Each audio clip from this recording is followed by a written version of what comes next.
The second task force meeting for Nevada's statewide Continuity of Operations Planning Project was held on May 12, 2011 at the Regional Emergency Operations Center in Reno, Nevada. The Washoe County Emergency Manager and COOP Project Director, Aaron Keniston, welcomed the attendees to a packed house. He gave a detailed project overview, including the purpose, the scope, as well as the elements of accomplishment. Nevada's doing very well here.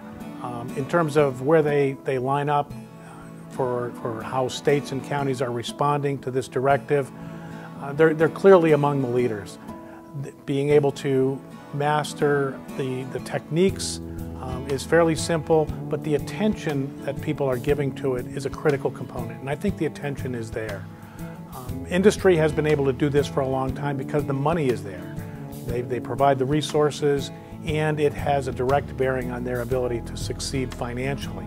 Government has a different mission, but it's nevertheless equally important, and I think Nevada gets it, and the people in the departments are dedicated to making sure that it happens. Dwayne Lawn, Peter Hodes, and Mike Corby from Risk Solutions International taught participants the process for accessing the many features on NevadaContinuity.com. The best thing about the NevadaContinuity.com system is it's proven, it's simple, and it's very powerful in terms of allowing people to develop a plan based on the FEMA compliant guidance. The biggest benefit is its overall ability to help organizations maintain their plans over time. So you have to get over the hump in developing your plan initially, but using the online tool to keep your plan up to date year after year after year really ends up saving huge amounts of time and developing a better plan with more people touching it and understanding it. Each member of the task force has been assigned a unique user ID and password. The beauty of the way the system works is that everybody has their own unique operational capability. And the software tool is designed to allow each one of the departments to use that uniqueness, different capabilities of the department, different missions, the different personalities and style of the management. The tool is simply there as a way of collecting it in an organized fashion. You're the experts in how you run the department. We're there just providing a tool to help collect the key components. Participants can upload COOP-related documents and develop their COOP plans online using this secure website. You know, we take security very, very personally, and we make sure that everybody's data stays very locked down in terms of who gets access to it and make sure it doesn't fall into any bad hands. Just a few days before this meeting, a team of task force members attended the Contingency Planning and Management Conference in Las Vegas. At the task force meeting, these members assembled a panel and shared a summary of information gathered and lessons learned from the conference.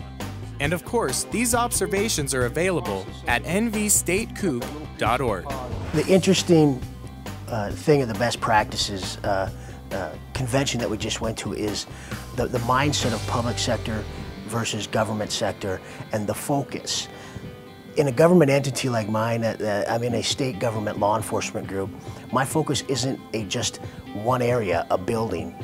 For instance, in my command group, I'm looking at multiple buildings across the state where our resources come into play. I found it interesting that they have the same issues in public sectors where some of these corporations that are international, national corporations that go from state to state, how they will shift their resources from one section, one office to another, just like we would in government services. If we have a problem in Carson City, we may readjust all our services, let's say for calls for service or emergency response communications. Our dispatching might come out of Las Vegas to cover this area if our dispatch center goes down because it's in a certain building. We all have those common issues, so when you're talking to each other, although you're speaking sometimes different lingo, you all have kind of the same focus and you know how to move things around. It's very interesting. The task force is absolutely essential to the COOP planning initiative. Each member contributes to the safety and well-being of the citizens of Nevada. They all have busy work schedules, yet they still volunteer their time and effort to drive the Nevada COOP project forward. The Nevada Continuity of Operations Plan Task Force is a task force created by the governor and by invitation of the governor to begin the 3-year process of developing continuity of operations plans on every level of government in the state of Nevada. That also includes outreach to the private sector to provide them the opportunity to do continuity of operations planning as well. Members for the first phase, or the first year of the project, include 6 northern Nevada counties. All the tribes in those counties have the option of joining. All the cities in those counties have the option of joining.